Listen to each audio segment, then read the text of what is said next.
दोस्तों, NEET paper री exam देश में सिर्फ मजाक बनकर रह गया है। अब सवाल यह है कि सरकार अगर हेलीकॉप्टर से पेपर सेंटर तक भिजवा ही रही है तो क्या सरकार नीट पेपर एस्पिरेंट्स को भी प्लेन से सेंटर तक पहुंचाएगी?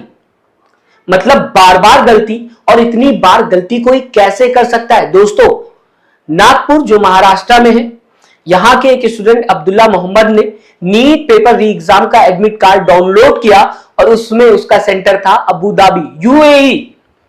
मतलब इतना महंगा तो दोस्तों एग्जाम का पेपर भी नहीं था जितना अब्दुल्ला मोहम्मद को सेंटर जाने में खर्च करना पड़ेगा।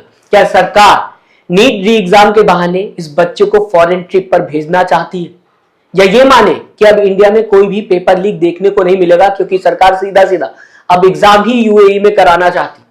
दोस्तों, हुआ ये कि अब्दुल्ला ने अपनी preferred centres like Nagpur, Vadra, Bandra सब महाराष्ट्र के अंदर ही लोकेशन सेलेक्ट किया था, मगर 14 जून को एडमिट कार्ड जनरेट हुआ और उसमें एग्जाम सेंटर लिखा हुआ था अबू धाबी इंडियन स्कूल, आगे अबू धाबी यूए, जिसकी डिस्टेंस नागपुर से 2500 किलोमीटर दूर है। या ये कहा जाए किसी ने अब्दुल्ला मोहम्मद नाम पढ़ के समझ लिया कि ये तो शेख है, नाम शेख वाला है, तो इसको यूएई में ही एग्जाम दिलवा देते, और इस वजह से किसी ने सीधा सीधा सेंटर जो है वो यूएई में बता दिया, या फिर ये कहा जाए मेंशन कर दिया। दोस्तों, मजाक मैं नहीं कर रहा, मजाक ये एडमिट कार्ड कर रहा है जो एक बच्चे को फॉरेन ट्रिप लगवाता हुआ दिखाई दे रहा है। दोस्तों, अब जब ये एडमिट कार्ड आया तो पेरेंट्स ने ये भी बताने की कोशिश की कि बच्चे के पास पासपोर्ट नहीं है। मीडिया से बात करते हुए उन्होंने बताया फैमिली के पास फॉरेन ट्रिप के लिए पैसे भी नहीं और एग्जाम कल ही है, टाइम बहुत कम है, या फिर ये कहा जाए ऑलमोस्ट खत्म हो गया है, इसीलिए फैमिली ने एडमिट कार्ड डाउनलोड किया तो शॉक में चली गई। बच्चा रात भर परेशान था, रोता रहा और अब बोल रहा है कि मैं एग्जाम नहीं दूंगा। मतलब सरकार कैसे इतनी बड़ी लापरवाही कर सकती है जानते हुए कि कई बच्चों इस पेपर की वजह से सुसाइड कर लिया है, कई बच्चे डिप्रेशन में। फिलहाल एनटीए जो नीट पेपर करवाता है उसका रिस्पॉन्स सामने आता हुआ दिखाई दे रहा है। उसने कहा है टेक्निकल ग्लिच है ये, और एनटीए ने तुरंत रिस्पॉन्स भी किया है शिकायत दर्ज होते ही। अब वेरिफिकेशन के बाद कुछ घंटों में एनटीए बताने की कोशिश कर रहा है कि नागपुर में ही सेंटर अलॉट कर दिया जाएगा। दोस्तों, आपको ये भी बता देता हूं क्योंकि मैं गोदी मीडिया पत्रकार नहीं हूं कि एक ही साइड की खबर बताऊं, आपको बताना जरूरी है कि एनटीए अब्रॉड्स में भी सेंटर्स भेजता है, जैसे कि अबू धाबी, दुबई, दोहा, कुवैत, सिंगापुर, बैंकॉक वगैरह में जाते हैं।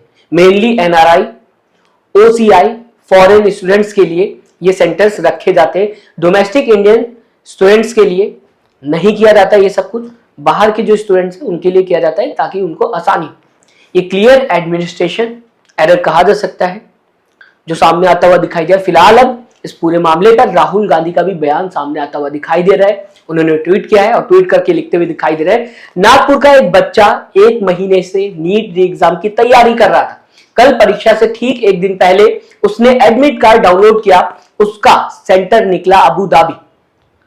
ना पासपोर्ट, ना परिवार के पास विदेश भेजने के पैसे, ना अब कोई वक्त बचा है।